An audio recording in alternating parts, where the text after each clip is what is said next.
Hi, I'm Adam. And I'm Rob. And welcome to the first of the HOLLOW DELL Media Podcast. Oh my goodness, we have metamorphosized. The stream bucket has been bucketed. It has kicked the bucket. It has kicked the stream bucket. And now we are just one thing.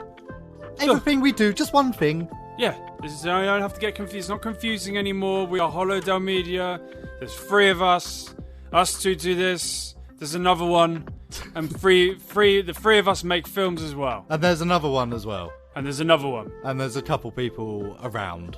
Yeah. So HOLLOW DELL Media is a mass of part-timers. Yeah. Is what we're saying. That's a good way to put it. And what better time to change than on my birthday? Your birthday, the metamorphosis continues. Yes. You have turned from being a spry and lively 30-year-old man to a decrepit, horrible little 31. I'm a bit concerned with how fast the year of 30's gone, because I was thinking, well, when I turn 30, it's like, oh, well, I've got 10 years till the next horrible bit. I'm right at the start of this journey of the decade, and I'm already, into it now. It's happened very fast. Well, yeah, you and everyone else in the world. Coronavirus. Oh no. Basically, we've all lost a whole year. Oh yeah, good point. Yeah. That's why it's gone so quick. That's true. Yeah, it's gone too fast because we've literally been doing nothing. Well, so as HOLLOW DELL Media, we finished Quaggers, our first professional short film. That was coming to an end when you turned 30. Yeah, it was coming to an end. It was on the final hurdle anyway. A couple of reshoots, which Lars did with something that maybe we shouldn't notice, an almost exploding corpse that didn't explode. Yeah, we had to recast. That was around October time, wasn't it? Yeah, we had to recast. And we filmed our most successful original short film to date. What's that? Daphne Thunderstorm and the Pumpkin Daphne Scarecrow. Thunderstorm and the Pumpkin Scarecrow. Yeah. We certainly did. So yeah, no, we've come forward. We've got a family of actors who we love and who we will be working again with in future. Yes, absolutely. Yeah, it's good. Things are looking up, and now there's stuff being brought to your attention in the next few weeks. There's videos that will be released. Oh, videos! We are now officially on the road to mass production and depression and madness. Yeah, absolutely. And then will come the October Spectacular. Yeah. If you're just joining us now and you're thinking we don't like these guys already, they suck. The hell are they talking about? Hang on till October and then we'll change your minds. Yes, indeed. We are big horror people. So the podcast itself, it won't be changing a huge amount. So we'll still be covering fortnightly films that we'll choose at random, mostly. Doing film reviews, game reviews, talking about stuff we've seen, and also stuff we're working on as well. Yeah. And as the weeks go on, there's a good chance this podcast might become more about the stuff we're working on and the silly little things that happen. Yeah, absolutely.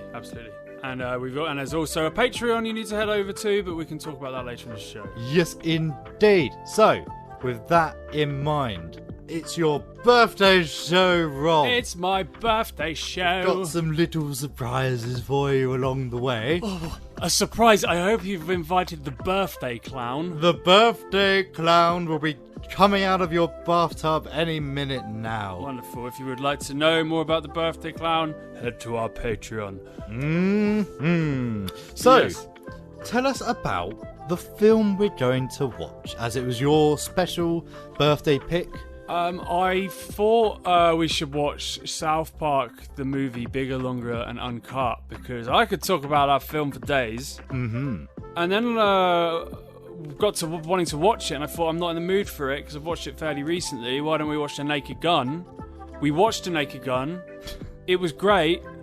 And then I came to the realisation that it's a very sort of Zucker Brothers comedy. What do you want us to do? Repeat the jokes for 20 minutes? Yeah, that's the problem with doing comedy. We've discovered that before. Yeah, South Park's a lot deeper, surprisingly. The South Park movie is a lot deeper than The Naked Gun in terms of its tone and its references. Like there's all sorts of stuff in there. So I figured we can definitely talk about South Park without having to watch it again. So I changed my mind back. We're going with South Park. Absolutely. You will never on this show ever get a Naked Gun review. I don't know. I have to say, having just watched it in preparation for this, I also watched it with the commentary.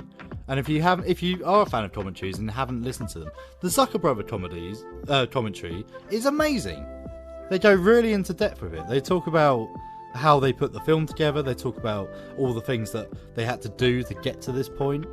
It's actually really interesting, so I'd recommend checking that out. So, O.J. Simpson, he was a naughty boy. He was a naughty boy. He killed his wife, and allegedly, definitely. What did so they had something interesting to say. They had a little joke to say about that, didn't they? Well, as soon as he pops up on screen, they go, "Oh, that's OJ. Is he still acting?" Which, he's been a very naughty boy since then. O.J. Simpson, didn't he kidnap or steal? He's done another crime. Has he? He did another crime a couple of years ago, and now he's in jail. They still can't get him for the murder. Allegedly. You'd be a good lawyer. If the glove fits, OJ. Okay, cool. A little OJ Simpson update. Armed for all robbery you and kidnapping. Bloody hell. Yeah.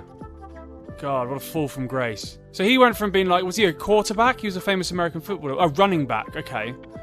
Whatever that is. I don't have a clue. But the thing with this, we've all seen Making a Murderer. Yeah. There's a good chance they just found something, because America's a messed up country, as we all know now. We love you, America, but sort it out. So who knows? Who knows? Yeah. Allegedly. Yeah. Oh, Allegedly. Yeah. We are watching South Park. Very good. What else we doing? What else are we doing? We are doing Fortnite Schmortnight. We are also Fortnite Schmortnight, for those of you who don't know, who've just joined us. We're going to be going through some news and stuff which has come out in the past 2 weeks. And yes, and there'll be reviews as well, including Flash Ruddy Gordon. And we just had the 40th anniversary of Flash Gordon, the best film of all time. Gordon. Speaking of commentaries, the 25th anniversary of Flash Gordon we must watch. Okay. Because Brian Blessed does commentary.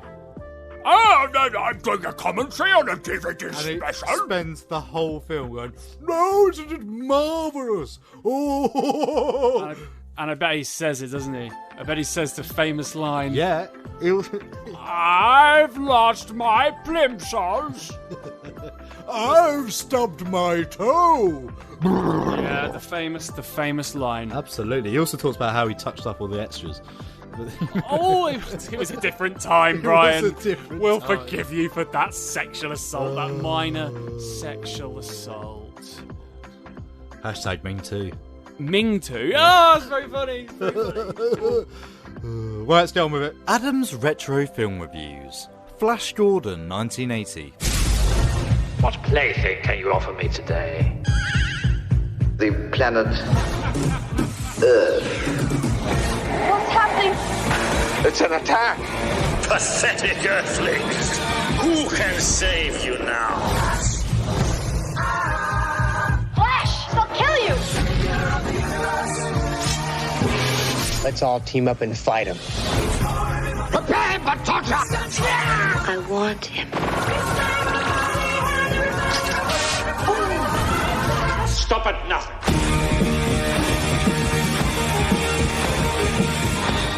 I love you! But we only have 14 hours to save the Earth! Flash Gordon is still alive. Gordon's alive? Oh man, I got lucky on this one.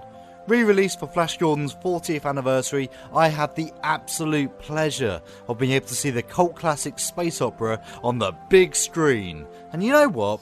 I've seen this film hundreds of times, and it never gets old. Directed by Mike Hodges and produced by De Laurentiis, Flash Gordon was adapted to the screen by the cheese-loving Lorenzo Semple Jr., well known for his work on the outrageously camp 1960s Batman series.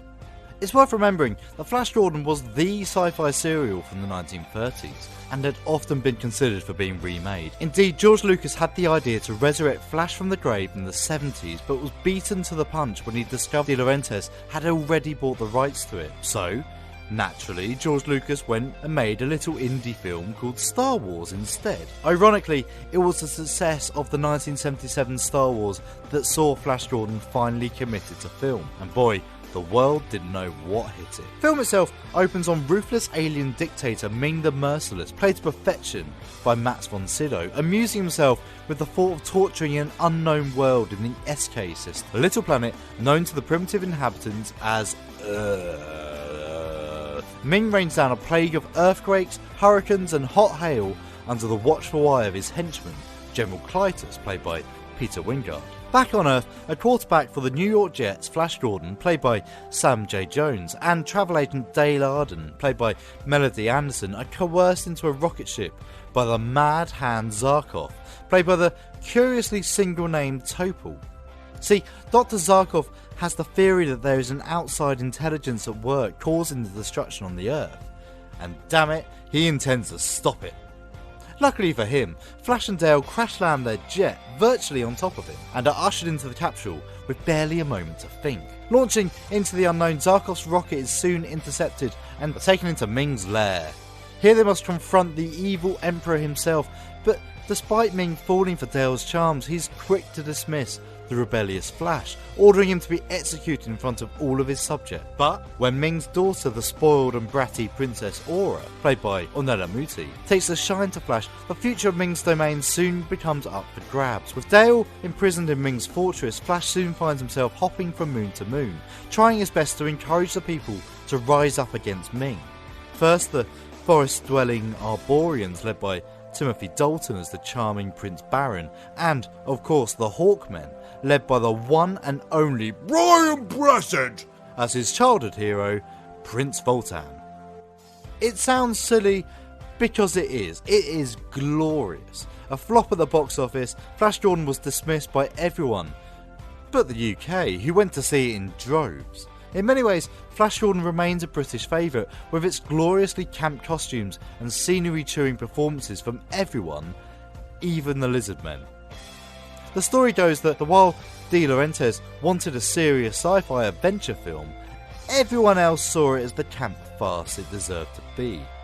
In the end, hours and hours were wasted trying to find the jokes in the script, while Italian and English crew argued over translation errors and just tried to muddle through. The whole production was a nightmare, and I implore you to listen to Brian Blessed's audio commentary for the 25th anniversary DVD and now the 40th anniversary edition to find out more and have an incredible time doing so. The film itself is a masterpiece of good intentions and camp silliness, complete with visible strings, terrible composite shots and out-of-sync audio, which I was able to appreciate in a whole new way on the big screen as it happens. But with the legendary Queen soundtrack and dumb dialogue, Flash Gordon is a film that never fails to leave me with a grin from ear to ear. Long live Flash. Go see it in the cinema while you can, or grab the DVD and never regret your incredible decision.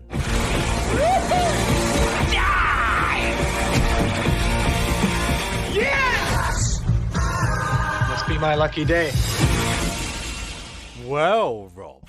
Yes, Adam. It crosses my mind that there might be some new listeners. Yes, there might well be. As this is technically a new podcast, although it's technically also episode 51 of the Screen Poker Podcast. It's now episode 1 of the HOLLOW DELL Media Podcast. So, with that in mind, I think it would be quite a good idea for the listeners to get to know who we are. I think, that's a wonderful idea. Yeah, go on. Good, so I'm going to summon from the depths of the vortex. Oh no. Lord Weast. Why have you summoned me here? God, he's so loud. Oh, it's disgusting. Horrible. This is the third of the group. This is Josh. Josh. Hello, Adam, and Rob. Hello, Josh. My full title. So, I think, as is a birthday tradition, let's have a little drinky. Oh, no. Rob has opened up a big boy beer. It's horrible. A big boy beer, which is also impossible to pour.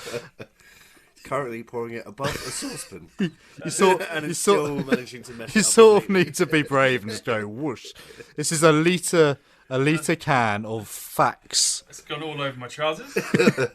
It's your birthday. You should smell of beer. That's true. Stale I beer. mean, this does have a stench to it. It's 10% and it's 1,000. It's a litre. It's oh my god. This is a beer we found at the luxury brewery consultancy, B&M. Beer and mattresses. This is 10% proof. We had it a couple of days ago and it almost killed us. Thank you, Rob. Oh, see, yeah. Little big glass for Josh. A little top up, you right? Wait for the sediment. yeah, the solid foam to go down. Do you like it? It's got a weird tang. Oh my god, yes it does. Wait till he pours what's left of the saucepan into your glass. Oh god, no. Go on then. That didn't take much convincing. We don't always get drunk on these podcasts. Thank you. Only when it's a special occasion. Only when I'm here. Only when yeah, that's true. Josh made us drink loads of tequila on the Christmas special ones. Yeah. That's flipping disgusting. Yeah, it is. It is so horrible. But it's 10%, so you don't have to drink as much. B&M. Mm-hmm. Right. So, Josh, Yes. you've prepared a little quiz, have you? I've prepared a Mr. and Mrs. quiz. Oh, Mr. and Mr. Mr. and Mr. Ooh. Not that there's anything wrong with that. Not that there's anything wrong with J.K. Rowling. that. Yeah, God. Hogwarts, more like homophobia. Yeah. Yeah. 2 sips of beer. Right. Okay, let's start off with an easy one. Mm-hmm. Where did you both meet? Right, so we're answering for each other. Yes. Obviously, this one doesn't matter. I think you're writing down where The other person thinks. Okay. Yeah. Second question: what is the other person's worst habit? Oh, what they? Wait, hang on. What? Like, hang It's on. gonna be confusing. So I'm gonna write down what Rob thinks mine is. Well, I have to write down what I think write down what yours is and what you think Rob's is, and then So do both. do both, and then you compare the answers at the end. What are your pet names for each other? Oh, we used to have. Oh, we actually had them. Is it Snookums and? Close. Very, very close. Okay. What is the other's favourite romance film? Oh, easy. Oh, yeah. What is the other's favourite meal? Okay, cool. Okay. Who would play them in a film about their life? I don't have a clue who play you. I'm just putting down someone who I think. Oh, oh no! I just can't remember his name. Hang on. Continue. Okay. What is the other person's party trick? Okay. All right. Okay. And now, without looking, what colour eyes does the other person have? I literally just asked him the other day. Okay. And now one to ignite some old feuds.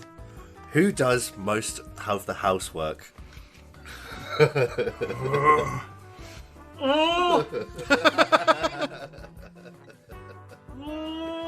Well, I wonder who does more. Why do you bring up? And as it's a Mr. and Mr. Quiz, I have to put a silly one in. When did you first say "I love you"? It has happened. You do say it all the time. You told me you loved me the other day, Rob. What? Because I do love you. Oh, thank you. I love all of you very, very much. Oh, he's had 3 sips of beer now. Did anybody like a top up? I'm good. I've still got You've got full glass. Adam? Oh my god, look at the beer on the desk. I eat through the enamel. Sorry. Okay. Should we? No, because you won't read. Okay. Okay, so the question was, where did you meet? Well, we both know this. Yeah, we both boomerang. Yeah, the broth. No. Mike's class in college. I put the bungalow in college. Same thing. Okay, Yeah. it's a point each for you. Yeah. What is the other's worst habit? Adam, what have you put for Rob? Washing up. Utter. I put, for my bad habit, I put super slurping. Oh, that is annoying. Yeah, I've never noticed. Right, it's only since we've worked at home. Yeah. Right, Rob would make himself a soup and sit at his desk and go, and genuinely, this is what he'd do. Oh God. 1, 2, 3. I'm glad I'm locked away in my room. 1, 2, 3. I think we've talked about that on the show before. Very stressed. It was very stressed. And it was just too hot. Oh no. And what have you, Robert? What have you got for Adam's worst habit? Cream eggs. Cream eggs. Just how I don't like how he is with them around his I have to put up with it, and he's like, February rolls around, he goes, the cream eggs are going to be back in the shop. And then he gets them. Like last year, he made up a freaking world record attempt, so he could eat.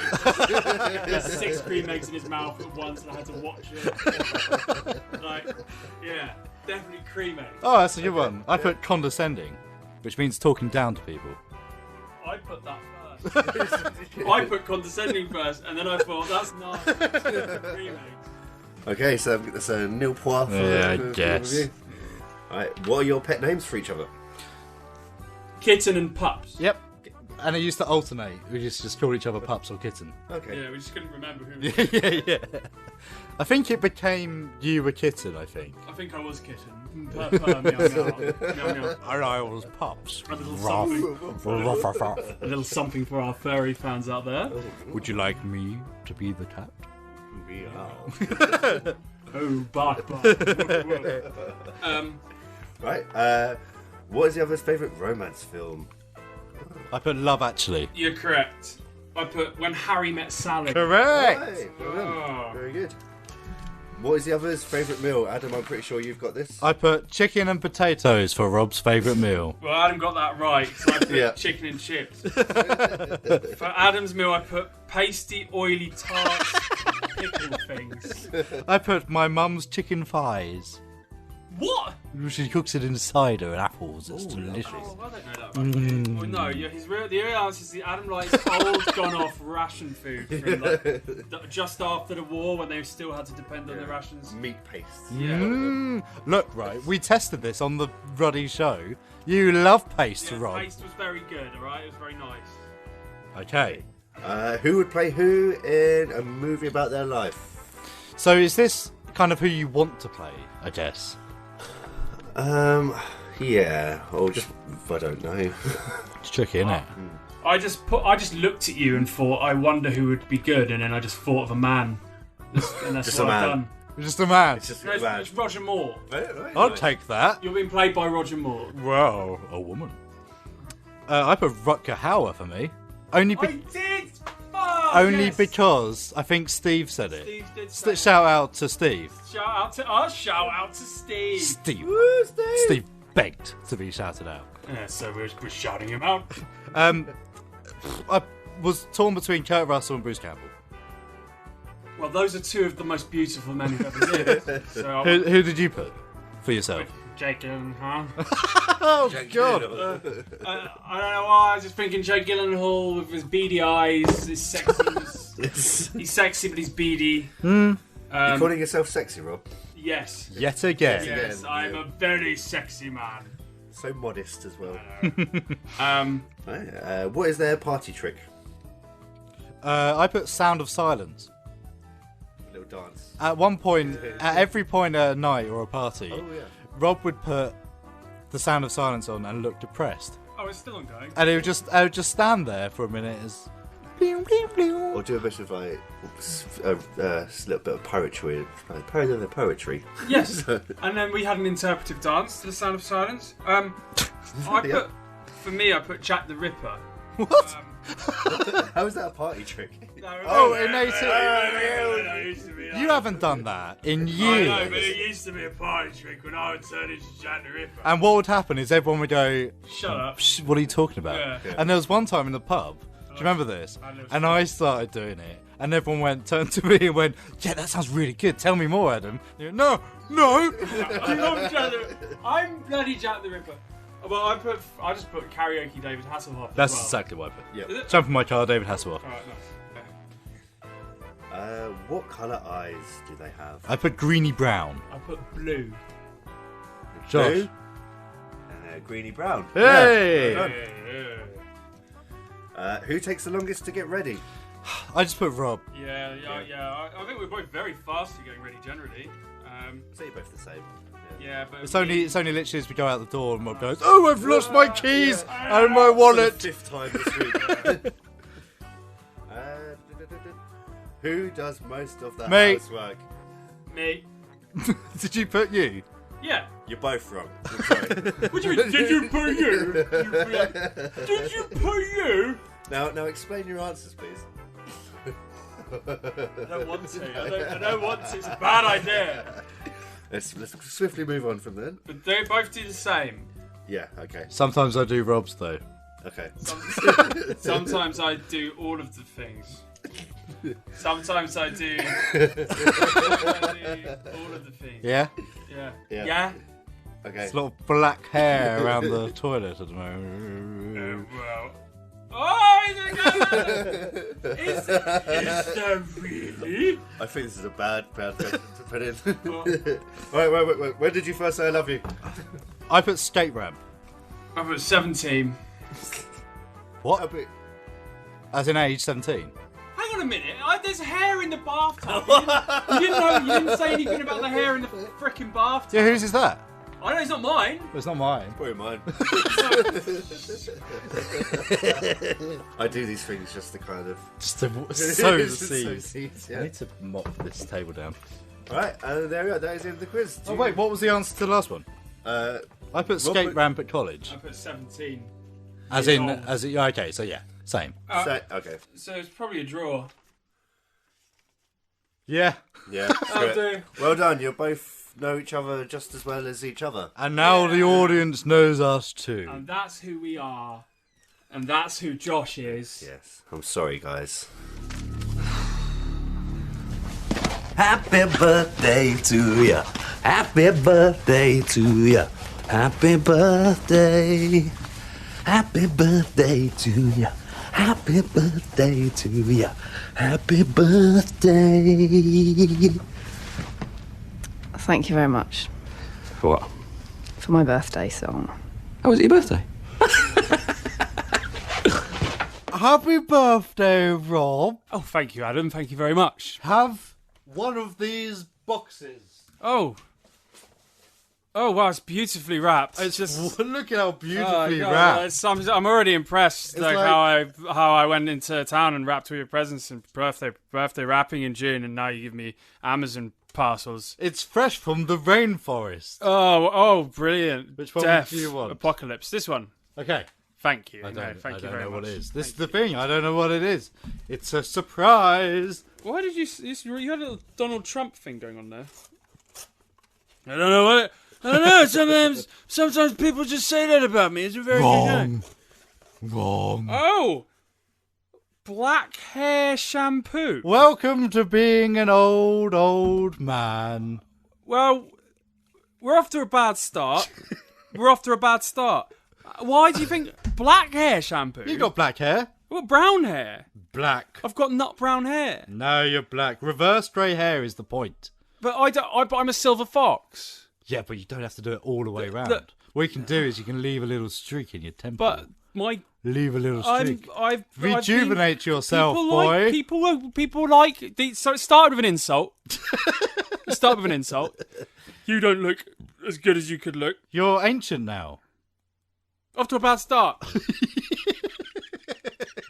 And I'm kind of a bit scared to use it, to be honest. Do you think it'll work? Well, I don't know. There's only one way to find out. Thoroughly moisturize your hair. Wear the gloves. Squeeze out the shampoo. Mix evenly and apply on your hair. Massage your hair slightly until the shampoo spread evenly.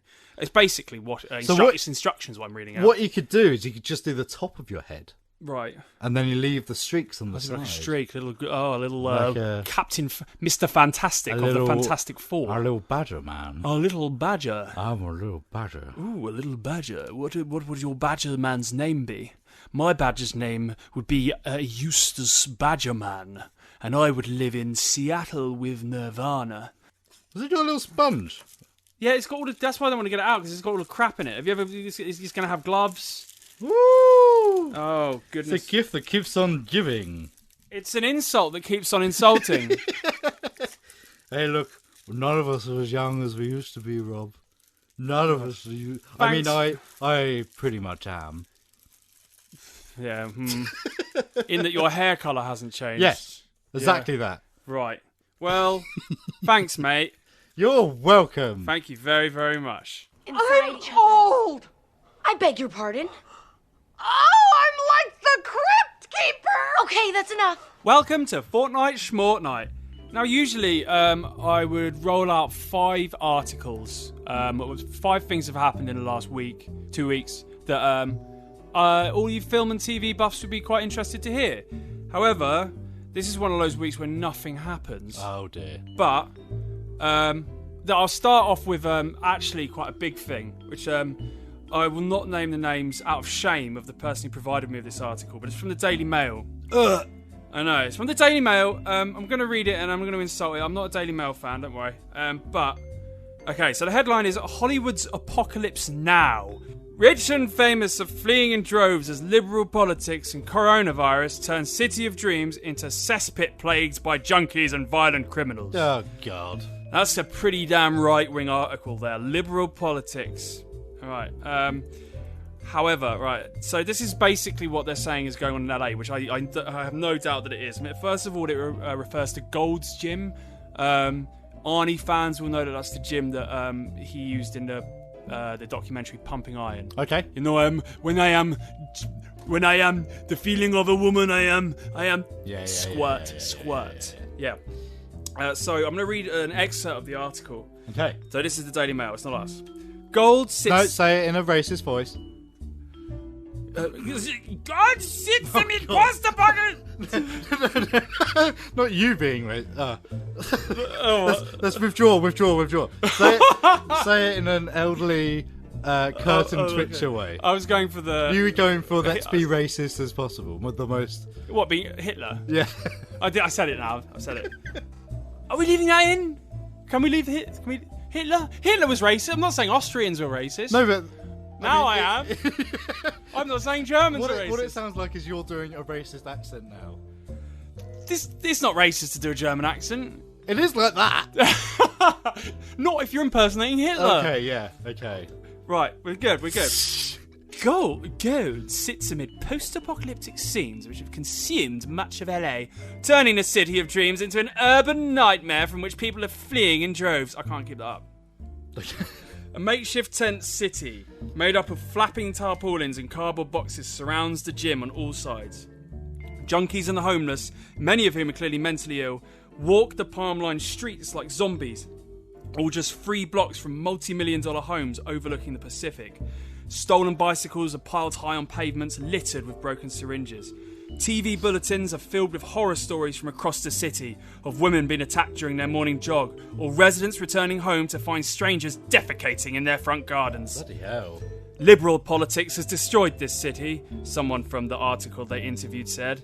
The homeless encampments are legal and there's nothing the police can do. White, affluent, middle-class folk are getting out. People don't feel safe anymore. With movie studios, and this is where we come in, still shuttered because of the coronavirus pandemic, and businesses only just starting to remove the wooden boards put up after citywide rioting following the death of George Floyd, while being arrested by 3 white officers in Minneapolis. Why do I keep bringing the white thing up? LA is now in the grip of white fight. So there's a lot. That's an excerpt in the article, and they do say bad things about Trump in it, about how he's kind of a lot to blame. It's a weird thing to say about liberal politics, because I thought that is specifically LA, isn't it? Yeah, well, they were making. I thought LA was quite a liberal place anyway. There's a part of the article where they're saying the issue is that it's legal to sleep on the streets of LA. How dare they? They must, this should be illegal. Rounded up. Yeah, well, that's what I'm kind of picturing in my head. I'm like, well, where are you going to put them? The issue is that you've got a homeless problem because there's nowhere for them to go. There's no structure in place, so they're left on the streets. And if you make it illegal, where are you going to put them?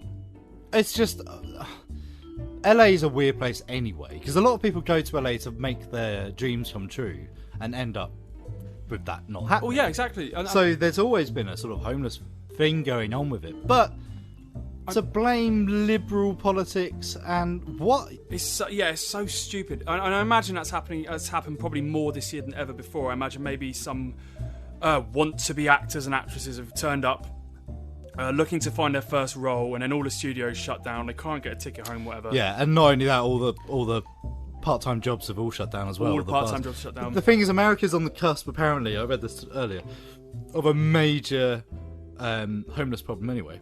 And I think UK might be following, because it's all about all the places where people are renting have been protected. You can't kick people out because they can't pay their rent, basically, because of the global pandemic. Because that had a deadline, and that deadline's coming up. Yeah. So there's a real panic that millions of people are going to end up on the streets, which is terrifying. It's very, very scary. And it is the start of... It could be the start of big, massive changes. Yeah. That's the benefit. Maybe there's a good... Yeah, there's a plus in there. They'll have to come up with a solution that we haven't come up with before. Universal income! I did... Like, they bring up white an awful lot in the article. They keep saying white flight. White flight, and I'm thinking, well, doesn't Beverly Hills and LA and all of that area, surely that's got a lot of, like, you would want it to have a lot of... You'd like to think that if there was less of a problem, maybe there'd be other ethnicities that had to move out as well. So them pointing out again and again, these poor white upper class families have to move out. There's kind of pointing out another problem with LA anyway. Yeah, I mean, that is true. I mean, if you look at the rich areas of LA, a lot of... I mean, it's not just Americans, it's white people from everywhere. Lots of actors and directors and... Yeah, for sure. So whole neighbourhoods. I don't know. It's the most Daily Mail article I've ever read in my life. Oh, yeah, without doubt. But that's worrying, and I hope it gets better, and I hope anyone out there listening is all right. Paramount Pictures are planning a remake of the classic John Hughes 1987 road trip comedy Planes, Trains and Automobiles, with hopes for Will Smith and Kevin Hart to helm the lead roles.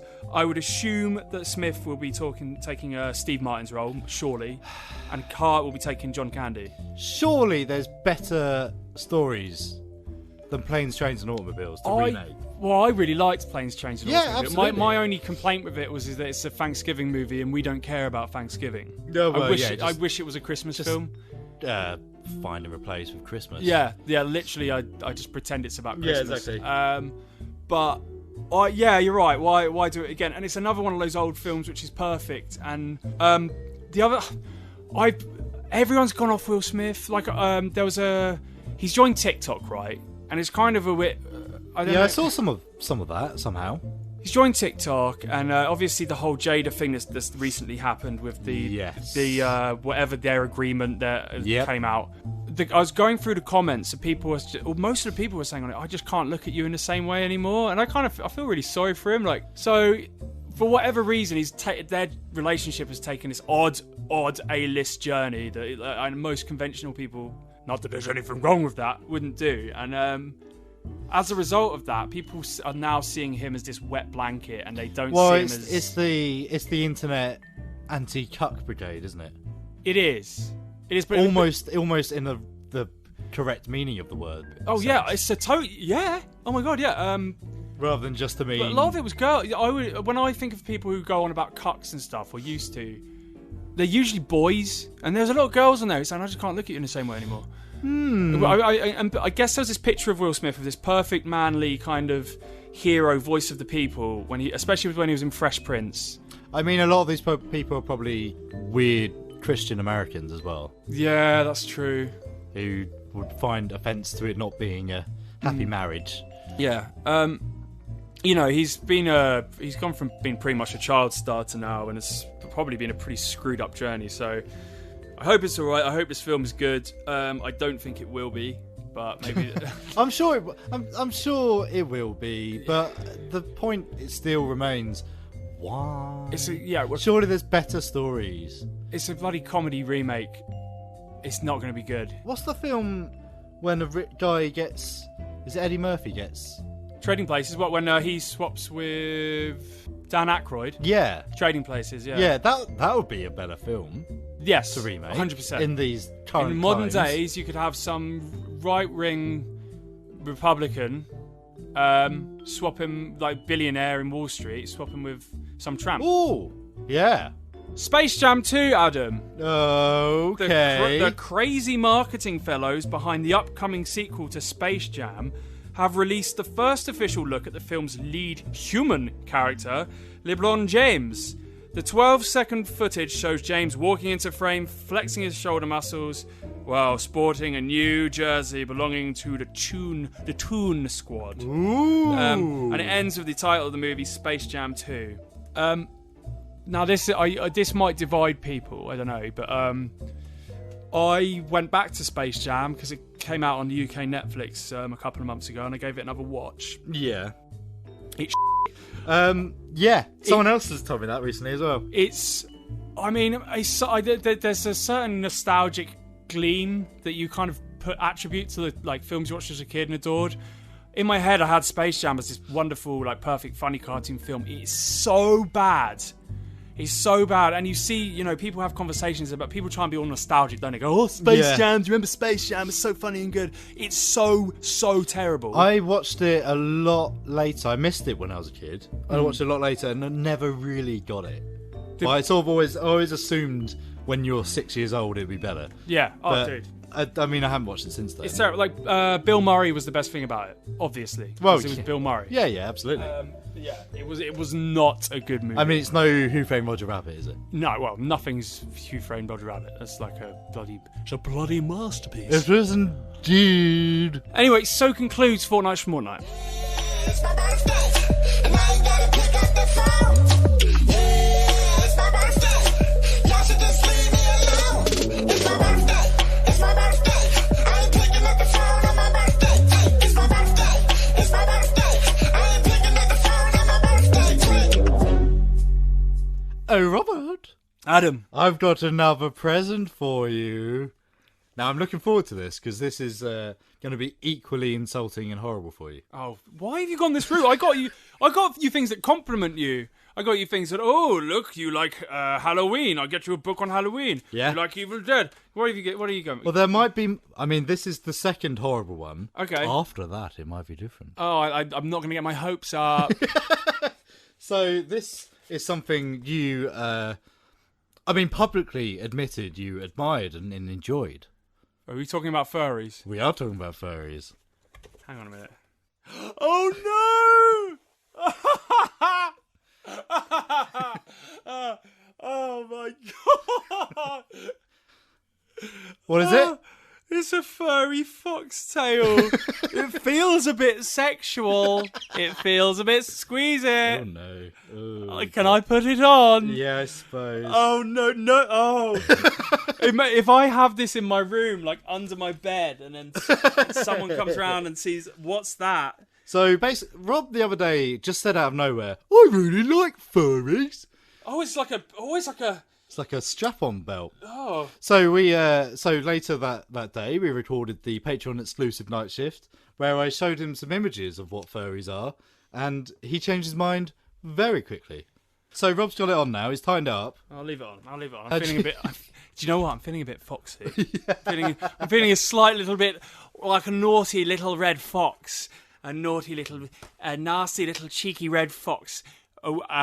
Skipping through the brush, Oh, God. going into the, putting my little fox bottom up in the air and saying, "Coochie coochie squeak squeak." I feel a bit sick. Sorry. I'm glad you liked it. It's not quite. You went down much better than I expected. Well, it's going to come in handy. For what? Sweeping sexual intercourse. No, I feel like a furry foxtail. Is now the start of my journey to becoming a full furry. Okay. Oh my God! I don't like that they've given him a red rocket. Oh, don't start scrolling. Adam on the night shift. He bought up a load of BDSM. That's you. Yeah. No, but I'm not going to keep buggered. I'm not the one. I'm not a sub. I'm not the sub. Okay. I'm not a submissive fox. I'm a dominant fox. Okay. My character. You're Mr. What should I be Fox. called? Mr. Fox. Hello, I'm another Mr. Fox. Hello, I'm Mr. Fox. Oh, God. Do you want to see my red penis? No. No? No, thanks. All right. Let's move on. Thank you for my furry gift. You're welcome. Nick's Game Reviews. Fall Guys Ultimate Knockout. Every now and then a game is released that gives you that instant excitement. You know you're playing something special. Something that is going to be huge. I had that feeling with World of Warcraft, with Wii Sports, with Fortnite, with Goat Simulator. Now comes the turn of Fall Guys. Developed by Mediatonic and published by Devolver Digital, this game is basically Takeshi's Castle the video game. It puts 60 people against each other in different arenas which require different tasks to be carried out. Run as fast as you can, jumping through doors until you get to the finish line. Only some of the doors aren't real doors. Or you might have to collect eggs from the centre of the arena and carry them to your team's base, only to then have to hold on to those eggs for 5 minutes, stopping the other teams from stealing your eggs. Or you have to remain standing on a platform as a rotating bar passes by you, getting ever quicker, and the only way to avoid it is to jump over it, while at the same time the platforms below you are falling away. My favourite mode has to be the seesaw mode. This is one that I hated the first couple of times I played it. It's so frustrating because you are at times completely at the peril of the 50 odd people all trying to clamber onto one side of the same seesaw, inevitably causing each other to crash down into the nothing below. Fall Guys' magic formula is that it is easy to play. There is no mastery of this game. It is just sheer, unending madness, and absolutely anyone can play it. Your brother, your sister, your nan, your mum, your dad, your weird Uncle Steve, and the pick up and play is spectacular. From starting the game to joining a match takes roughly 2 minutes tops. If you're eliminated, you can either quit out and join another game, or you can watch the other players try to reach that golden crown.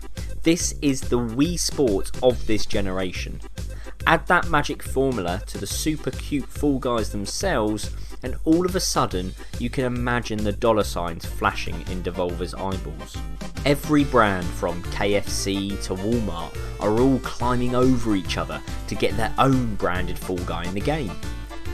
Then you have the ability for Mediatonic to repeatedly add in new game modes to keep the game forever feeling fresh. The game has been out just over a week and it's already had one big update. And lastly, you do have that esports ability of it. This does have the potential to be League of Legends kind of huge. If you haven't had the chance to pick this game up, or perhaps you've been living under a rock and haven't even heard of it, I implore you to go play it. Fall Guys is here to stay, and it's already giving games like Fortnite a run for their money in gamers' playtime. Adam, I want another present. You want another present? Yeah, I do. You spoiled little boy. I know, I'm a very naughty little fox, aren't I? Give me a naughty little, a cheeky little naughty fox present. Now, Robert. Yes. As a cheeky little fox. Yes. You enjoy the cooking. I do enjoy cooking. I was a chef once. So, yeah, what did you get me? I got you, and you also enjoy fantasy lands with little fairies and pixies. Yeah, True? yeah. I do like them. Which is why I got you Lord of Cooking. Oh my goodness! Lord of Cooking Recipes for Dwarves, Elves, Hobbits and Men by Susan Gray. Yeah. Oh my god. Okay, so newcomers, I love Lord of the Rings. It's my favourite movie/book franchise of all time. I'm a massive fan. So going through the contents now, I can see things like the black soup of the ring wraiths. I didn't know a ring wraith was partial to a nice soup. I guess they have to eat. Do they? They're wraiths. No, yeah, that's true. Maybe they don't. Sam's crunchy leaf green salad. He is a gardener, so I do. Yeah, he would be quite partial to a salad. The misty cloudy mint cocktail. Oh, okay, very nice. The mighty Aragon meat. Aragon would like a meatloaf. I'm sure Gimli would be quite partial to a meatloaf as well. I sort of expected more like stuff from the... Yeah, like lemnos breads. Oh, lemnos breads there. Just a standard Hobbit fry up. Lemnos bread. Okay, cool. Page 12, let's have a look. So, true to the characteristics of elves or Quendai, the first eldest children of Iluvatar, who were thought to be the fairest and wisest of all of the races of Arda. The lembas is a special bread which is blah. steeped... Let's have a look at the thing. 2 cups of flour, 1 cup of butter, half a cup of brown sugar, or a quarter cup of fresh honey. I think I go to honey root. Screw it. Yeah, it looks tasty, and they've wrapped it in a very elvish looking. They've got a green leaf and what looks like the rope that was gifted to Sam by Galadriel. Yeah, Misty Cloudy Mint Cocktail. What's this one? It is all the way. It is always nice to have friends over for a cocktail. The party ambience will rise a few notches when you serve them this misty-looking cocktail, which has a generous flavour of mint. It's simple to make, but has a great punch. It's very refreshing and has that misty look of the Shire. Is the Shire misty? I don't think of it as misty. There is a misty bit where they're walking through it in the movies, aren't they? But it's normally they get out of the territory, don't they? That's nearer to the Prancing Pony and beyond. Oh, that looks pretty good, doesn't it? Weathertop was misty. Oh, the what was it? The black soup of the ring wraiths. I mean, that looks really good. That looks really good. Yes. Oh, that looks delicious. I'm seeing tomatoes, bits of meat. It looks like a dark stew. It's definitely more of a stew than a soup. Got onion, garlic, black beans, jalapenos. So it's actually quite a Mediterranean. Well, yeah. I mean, Gondor's Mediterranean, isn't it? So it makes sense that it's interesting, but the ring wraiths by this author's eyes are like, it's like a bit of pizza. they're a bit. Oh, here we go. Look, there is stuff on the films as well. Frodo and Peregrine's beloved sage and butter glazed roast chicken. Oh, very nice, very nice. Okay. Nazgul's fish fingers. As a Nazgul, I am very partial to a sharp fish finger. I will break it. I mean, a lot of it is essentially just rustic, rural English food. I mean, honey cakes, Hobbit honey cakes. Yes, please. I'll tell you who can do one. Tom Bombadil. What's he got? He's got frizzy, flowing breads, cotton candy. Hey, Tom Bombadil, there's a reason you were cut out of the films. You're a douche. Oh, Saruman's soft white cake with a velvety texture. Yeah, okay. Well, that's very nice and pleasant for a man who betrayed the realm of men. Also, what's quite nice and pleasant, considering it's a bloody great spider, the giant Shelob ham and cheese sandwich. Oh, I'm Shelob. I do like a nice ham and cheese sandwich to eat with my nasty little oxes. The everlasting long tree beards baguette. Yeah, oh, well, they're fantastic. It's just... I expected more, I'll be honest. I'm looking forward to trying some of them. Thank you very much for My Lord of Cooking by Susan Gray. Yes, you're welcome. A meal is never late. It arrives precisely when it means to. Live long and prosper. Shut up. Get that hand out of my face. Oh, mademoiselle, would you like to have a film discussion? Oh, yes, monsieur. I'd love to have an in-depth film discussion with you, like I do on Screen Bucket. Once upon a time, a man drew a little mouse, and his animated vision enchanted children of all ages. This summer, that man will be spinning in his grave. Oh, my God, why? Paramount Pictures and Warner Brothers present Dude, sweet. South Park. This is gonna be the best movie ever. Yay! Invading. Eric, did you just say the F word? Did he say the S word? Young man, did you just say the Q word? We have to get you children off of foul language. Your theater. The machinery of the V-chip emits a small shock of electricity whenever an obscenity is uttered. You're late, Cartman. I had to ride my back here. My behind is killing me. You're behind? I have to stay behind because I get shocked if I say... Kyle Broslovsky. This is sweet. Stan Marsh. Where do they come up with this stuff? Eric Cartman. That movie has warped my fragile little mind. Kenny McCormick. Chef. Have you ever heard of the Emancipation Proclamation? I don't listen to hip-hop. Satan. Sex the only thing that matters to you. Yeah, I love you. And Big Gay Al. You big fillies. On June 30th. Throw the switch, Mr. Garrison. Hey, I'm supposed to be anonymous. It's not just another day in the park. Son, we accidentally replaced your heart with a baked potato. You have about 3 seconds to live. South Park, bigger, longer, and uncut. Tell him we'll have punch and pack. We're not gonna have punch and pie. My bill will come if they think we have punch and pack. Ooh. We've got to see this movie, dude. So, my film pick, my birthday. My film pick. Was going to be The Naked Gun. We watched The Naked Gun in preparation. We realised we can't be bothered to throw jokes at you've already heard for 10 or so minutes. So, nice beaver. Yeah, oh, thanks. I just had it stuffed. Nice foxtail. No, thanks. I just had it fitted. Yeah. So I've instead gone with a movie that's definitely shaped my life, thinking of how much it influenced me when I was younger. It's South Park, bigger, longer, and uncut. Mm-hmm. So South Park hit our screens in 1997. I was year 5 when it came on, and even at the tender age of 8, I'm sure most of the people in my class managed to watch it, and it was a hit. It taught us how to swear. It taught us a bit about adult jokes. Well, South Park, we were the perfect age for South Park. I think I've talked about it before. Because we were the same age, 8, 9. Yeah. And I distinctly remember, and I definitely have talked about this, going on a holiday to Scotland, in almost like a caravan campsite thing. And they had a TV room, a games room and a TV room. Right? Oh, yeah. And there was one Friday night, 11 o'clock or something, South Park was on. And I snuck out to go and watch South Park, thinking I'd be on my own. Maybe there was 1 or 2 of us doing the same thing. But when we got there, the room was full. It's mad. I'm talking 30, probably more, kids aged, I don't know, 6 to 15. That's amazing. Sat in one room watching South Park. So this is, it's literally like at the same time people were getting up to watch CITV and Ant and Dec and getting Pokemon out and stuff in the morning. Yeah. In the evening, they had it in their heads. This is when South Park is on. It's absolutely amazing. And to think back on that is like, it was a uniting experience. I don't think I said a word to any of these people before or after.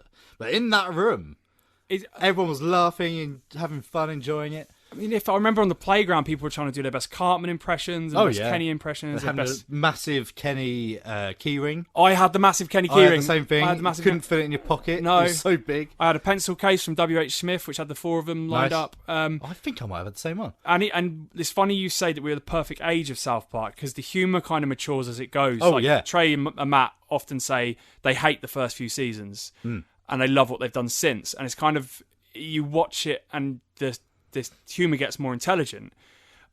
South Park the movie is kind of aside from that transition because it's a musical. Do you know, I don't think so. I think the movie came in slap bang when it changed. Do you think? Yeah, because it was very immature.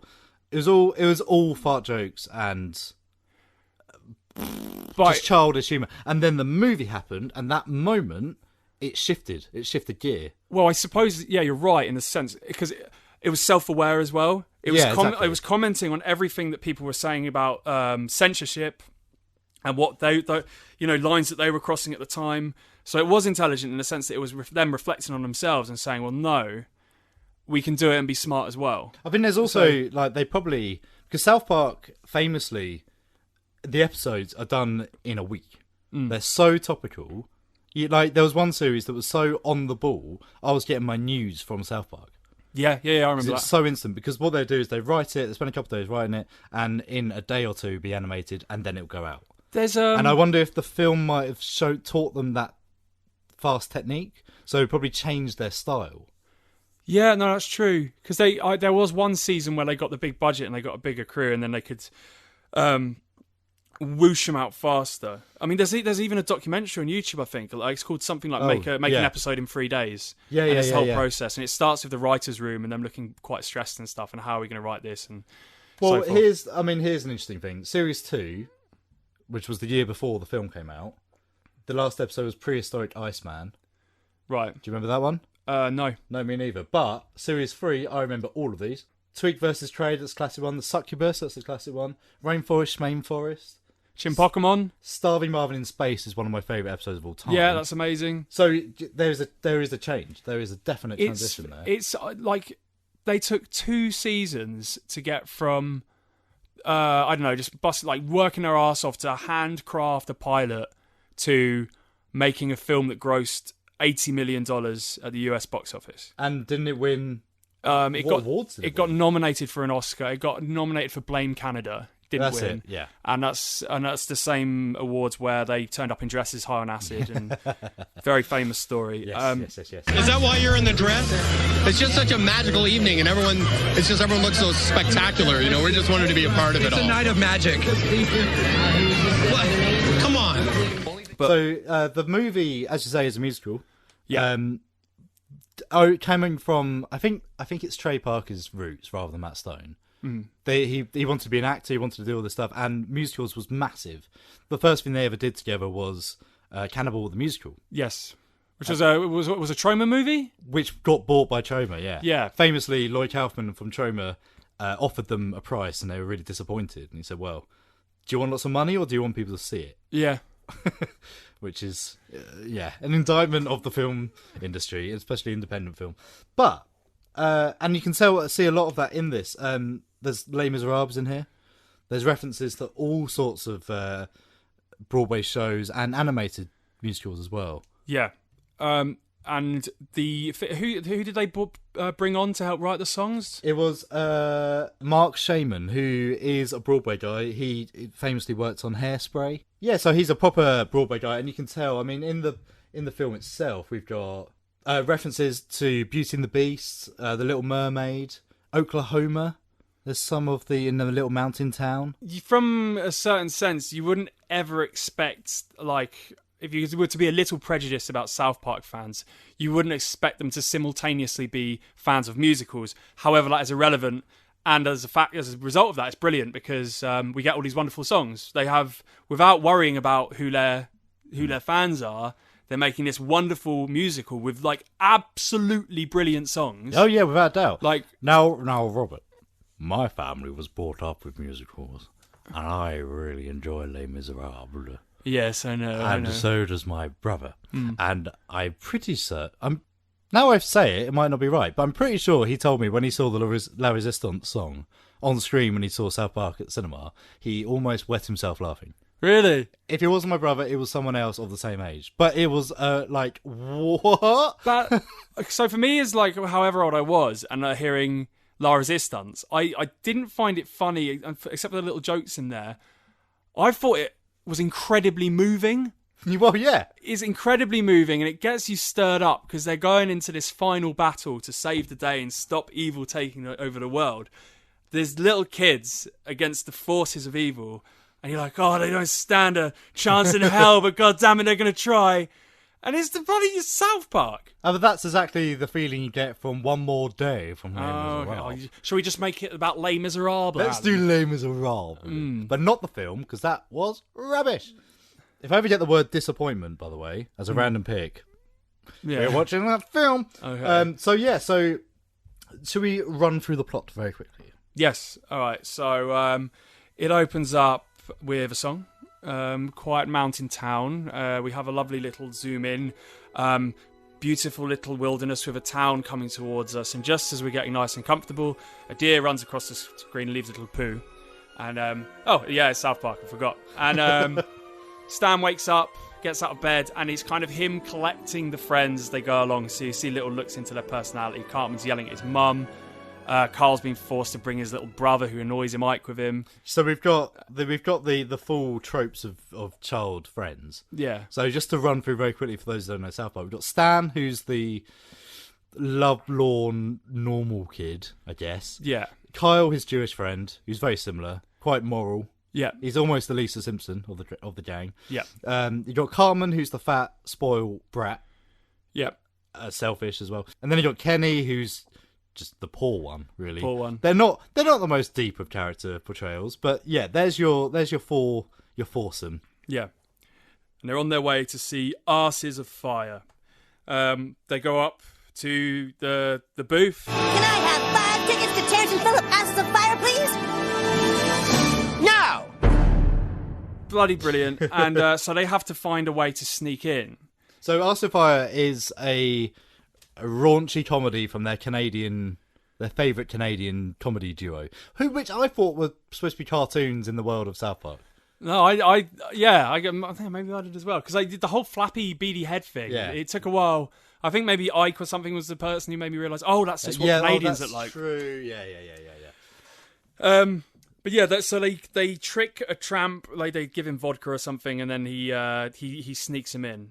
And then they come out, they tell the class, who are so enthralled to hear about this movie where there's swearing and there's toilet humour. So then the whole class watches it, and the kids are dirtied. They have this whole ensemble of naughty words that they can use. Their swearing language is just shot up. They're using, well, obviously we can't say them here, but they're using quite interesting expletives. Yeah. And resisting the class. Cartman gets the worst of it. He does. He insults Mr. Garrett. No, Mr. Mackey, isn't it? No, it's Mr. Garrison. Yeah, and he gets sent away, doesn't he? Yeah, and then it all ends. He gets sent away when Cartman's mum pops up, catches him swearing about her. And because Carl's mum is leading the parents' resistance to this film. Yeah, she unites all the parents together to get it banned. Ban this sick filth. We must stop dirty language from getting to our children's ears. We must go fight the source of it. But what is the source? Oh, that's easy. What really changes it is when Cartman bets money, because it's featured in the film, bets money that Kenny can't light his own fart. And it kills him. Instantly incinerates him, yes. No way. Okay, Kenny, I'll bet you $100 you can't light a fart on fire.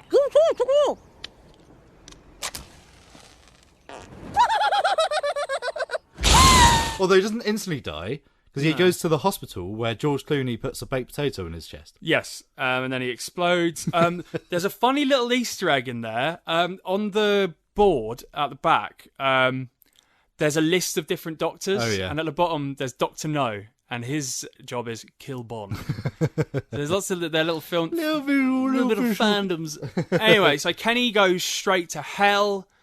Where he's introduced to Satan and his lover, Saddam Hussein, who was killed in a stampede of wild boars. Yep. Before he really died as well. Before he really died. And yeah, so he is kind of exposed to their plan to come up to the real world. Yes. There's a prophecy that when Canadian blood soaks American soil or something like that, isn't it? Yeah. What started as a spat between the United States and Canada is quickly turning into World War III. World War III? Terrence and Phillip are going to be put to death for crimes against humanity. The type of execution had... It has come to be. The 4 horsemen are drawing nigh. The time of prophecy is upon us. I love when you get all biblical, Satan. You know exactly how to turn my crank. No, I'm being serious. It is the 7th sign. What? Behold, the first signs of my reign have all come true. The fall of an empire, the coming of a comet. And now, when the blood of these Canadians touches American soil, it will be our time to rise. Huh? Yeah. Meanwhile, Cartman, in a way to stop Cartman swearing so much, they install a V-chip.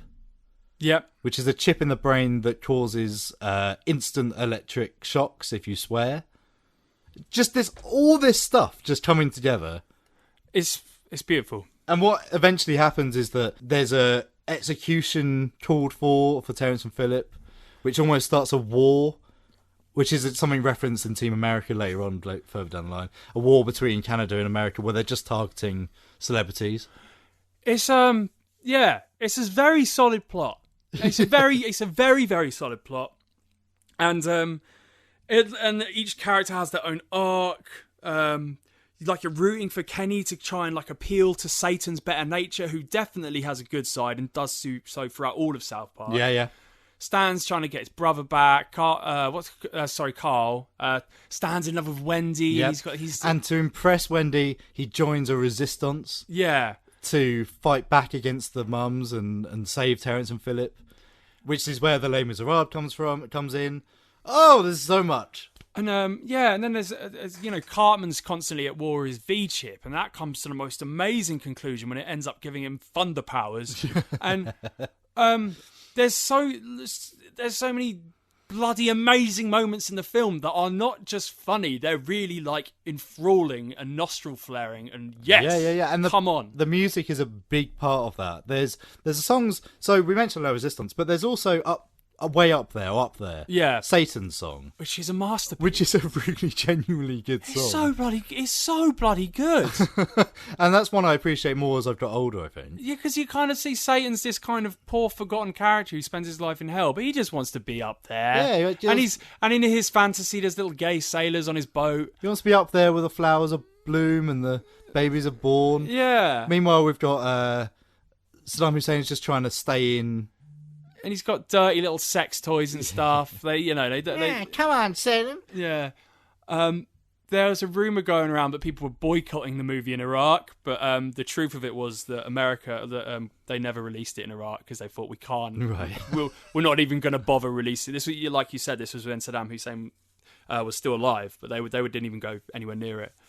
But yeah, it's a super film. Well, I have to mention one thing. One song. At the end, there's a reprise of Quiet Mountain Town, and there's a bit. And if you watch this on YouTube or go back and look at it, people are raving about. People who know music rave about it.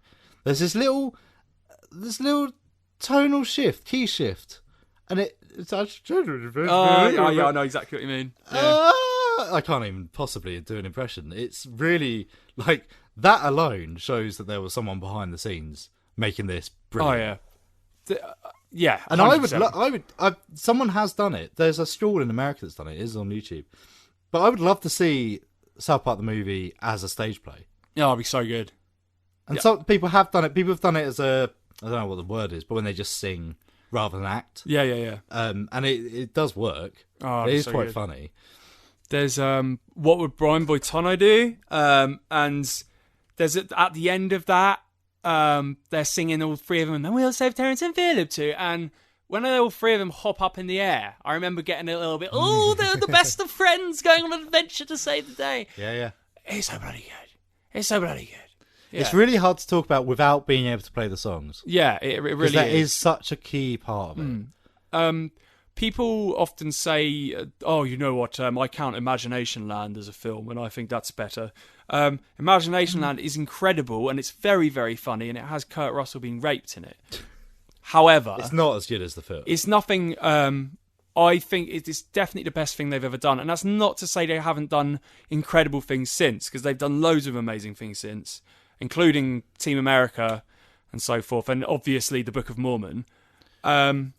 But Bigger, Longer Than Uncut is definitely my favourite South Park If film. people say Imagination Land do the people also say the one where the Cthulhu one? Oh God, the Cthulhu one's brilliant. Yeah, that's but very good. I was thinking the War in Heaven. Oh yeah, who is it? They get Butters in, don't they? They get Butters in, and he has a PSP, and he's controlling the war with a PSP. That's is also great. fantastic. There's a trilogy where Cartman travels forward in time to get his hands on a Nintendo Wii. The Buck Rogers episode. Yeah. That's bloody brilliant. But for me personally, Bigger, Longer, and Uncut is my favourite thing in terms of South Park. Yep, absolutely agree. But is it going in the Hall of Fame? I would say categorically yes. Right, so we talked about the Hall of Fame before. I think now with the Hollow Dell Media podcast, we should make that a bigger thing. Yeah. So we need to think about that. We need to make some sort of actual vault. Yes. Of good and an actual bin of bad. Yeah, I agree. And I think we need to now start writing it down officially, like you say, yeah. So at one point we might go through all of Screen Bucket and add those ones. We will. On a very, very boring, quiet, rainy week. Where maybe in the apocalypse, if everyone starts eating each other, we'll do it then. Oh, that'll be next week. Yeah. Adam's Film Reviews. Spree 2020. For all of you out there who don't know me, get ready. Because you're about to know me. Hey, I don't see any cops around. Should I blow this next one? Fucking hey! I'm Kurt. Hey guys. Hey guys. What's up, guys? We're gonna inject this right on the label. Does this water have like a taste to it? Airtight. Well, watertight. If you're not documenting yourself, you just don't exist. The mouthfeel on this? Otherworldly. What we're doing here is important. We're creating a brand. Written and directed by Eugene Kotlarenko and starring Stranger Things Joe Keery as Kurt Kunkel, Spree follows the action of a rideshare driver desperate for online fame. Shot entirely on GoPros and iPhones, Spree is shot entirely in-universe, playing out the recordings of the characters' streams, live videos and recordings. And most importantly of all, it does it without feeling like it's trying too hard. Firmly set in 2019, Spree introduces us to a world not too dissimilar to our own, where in real life people would watch streams on Twitch. In Spree, people are watching Livefly and ordering Spree lifts as opposed to Uber.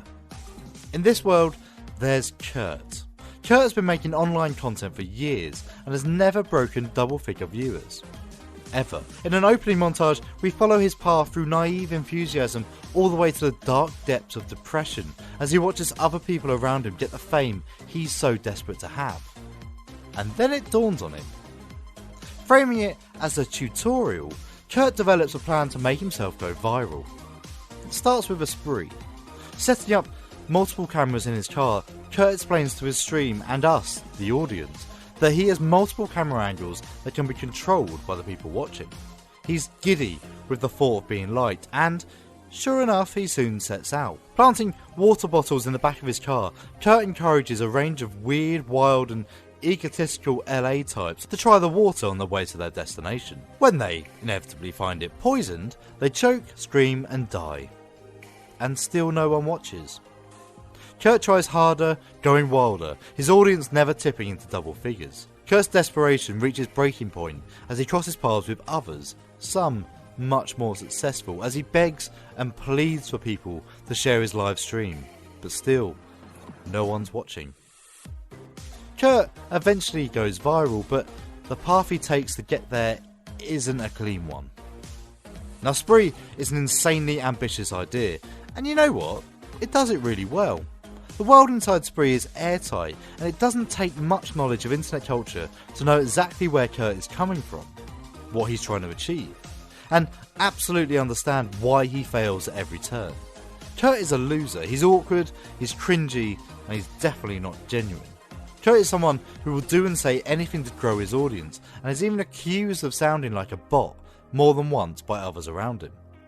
Joe Keery absolutely nails this in his performance, and with the Gonzo style cinematography, it's easy to forget that this is all just an act. It sounds exactly like someone you'd find online. Sadly, the story isn't much to write home about. Indeed, the pacing around 2/3 in just completely drops away, building to a fairly lame and predictable conclusion, despite the initial black humour and shock early in the film. But while similar concepts like, say, 2014's Unfriended felt tacky and forced, Spree feels like a genuine event and goes a long way to showing us the lengths that people will go to be invested in the popularity contest that is the modern internet. The sad thing is, this stuff happens and feels likely to happen again. The disturbingly realistic comments by the viewers in the film, apparently written mostly by the director, sells this idea so well. No one believes what they see, even as the most horrible thing happens. It's all just a joke 100 miles away, complete with polls, murder requests, tips and catchphrases. And we wonder why bad things happen. Spree is a decent watch, but one I expect to build a cult following in years to come, even if it's just to look back at the way things used to be. Where are you going? I'm taking you home. This is not the way to my house, Kurt. Oh, no, not your home. My home. Now, Rob. Adam. I've got a very special present for you. Really good. Can I take my foxtail off? No. All right, because it's really hurting my butt. I'm just putting it up. Okay. Okay. So this is the reason why it's all been a bit flaky, and because I was focusing on this one. Okay. And it's not here yet. Right. Because yeah, it was 2 stages, and the first stage took a bit too long, and the second stage will take a bit longer as well. But what's the best way to introduce this? Robert. Who's the best character you've portrayed in a Hollow Dell Media production? If you say the wrong thing, you're not getting your present. Bloody Ian McKellen. No. Actual physical acting. On camera.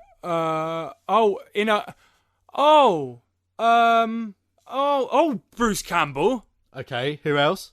Original character? An original. Oh, right, I see what you mean. Sasquatch? No. Lavinia? Lavinia's a fortune teller, by the way, everyone. In a Hollow Dell Media production? Yes. In a fictional... A character that I wrote for you. A character you wrote for me. Was the... is it Kent Bison? Yes! Kent Bison. Oh my god. Thank you very much, Escape from New York. Just standing there. Gee, I was like, who the hell is he talking about? There he is! Kent Bison was a character from a 48-hour film. It was supposed to be a reference to Kurt Russell's Snake Plissken. That was the parody. That was the idea. It's a character that will be resurrected soon. I've got many things.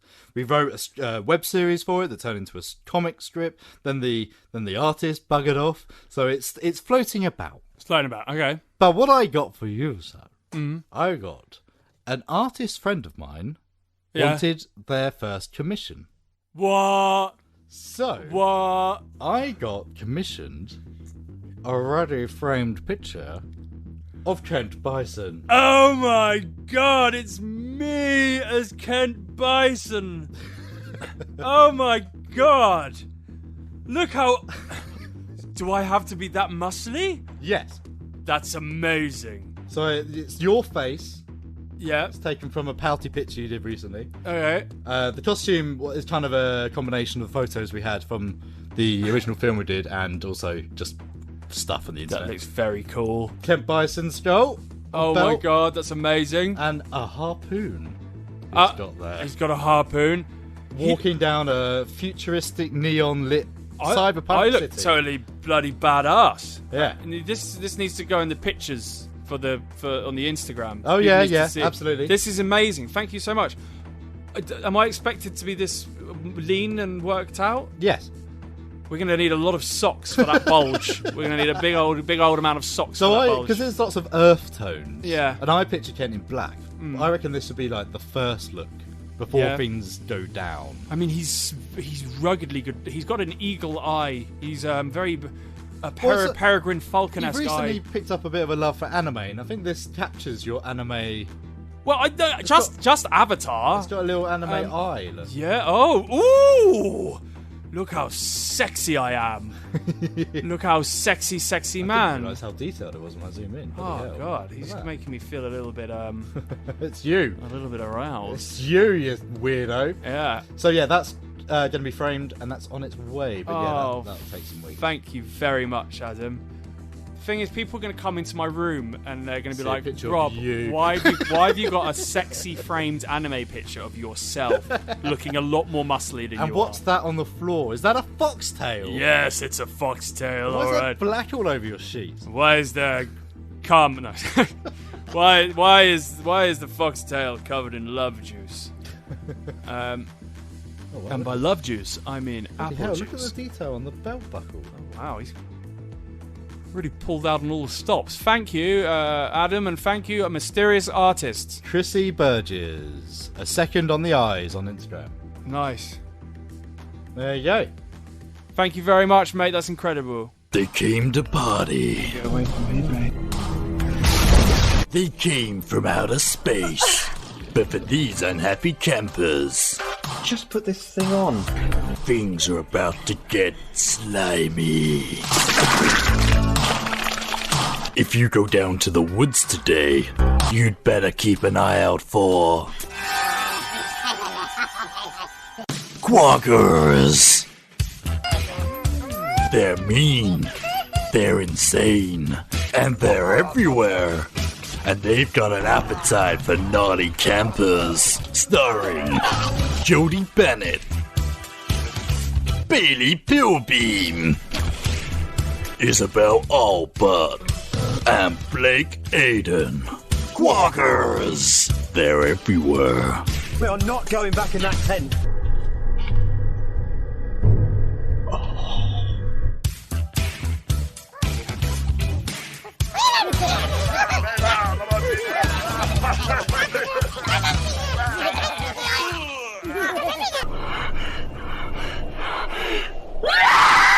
Watch it now at hollowdellmedia.vhx.tv. And that was the show. That was the show. That was episode 1 of the Hollow Dell Media Podcast, the successor to the Screen Bucket Podcast, and my birthday episode. Yes, indeed. So you can follow us at Hollow Dell Media on Twitter and Instagram. Oh, that's easy. You can also, if you do like what you hear, do follow us at patreon.com/hollowdellmedia. And also spreadshirt.com/hollowdellmedia if you want some merch. Yeah, check out the merch. Oh, we could put your Ken Bison picture on a t-shirt. Yes, we could. Yeah, I want everyone to be wearing my likeness when I fluff them with my foxy tail. So, yes. A bit of a long episode this week, but that's because it's Rob's birthday. Yeah, don't worry. You don't have to normally listen to us drivel on for so long. I think I want to, now we're renewed, now we're out of the chrysalis, I'm going to make it a little shorter. Yeah, we're going to make it a little more bite-sized podcast. A little more bite-sized podcast, yeah. A little bit. It's a little bit. Oh, God. I need to choose a film for next time. You do need to choose a film. Okay, so what we do here is one of us will go through a book at random. I've got something better for you. Not a book. You have to pick a letter. Right, so my girlfriend is a firefighter. Oh, he's got a girlfriend. Yeah. Just keep bringing mentioning it her. up. However, she gave me a firefighter's pen from the blank fire and rescue service to keep her anonymous.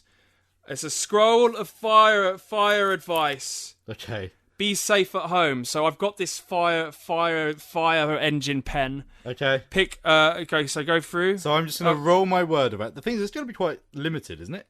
Which is la la la Okay, right. la la la. Okay, yeah. Stop. Oh. Okay. Okay. So I'm going to roll my finger up and down the page, and Rob's going to tell me to stop. Stop. Vulnerable. And the sentence is: fit smoke alarms on every floor of your property. Sponsored by the Fire and Rescue Service. Yeah. We're not sponsored by the Fire and Rescue. Yeah. So give that a go.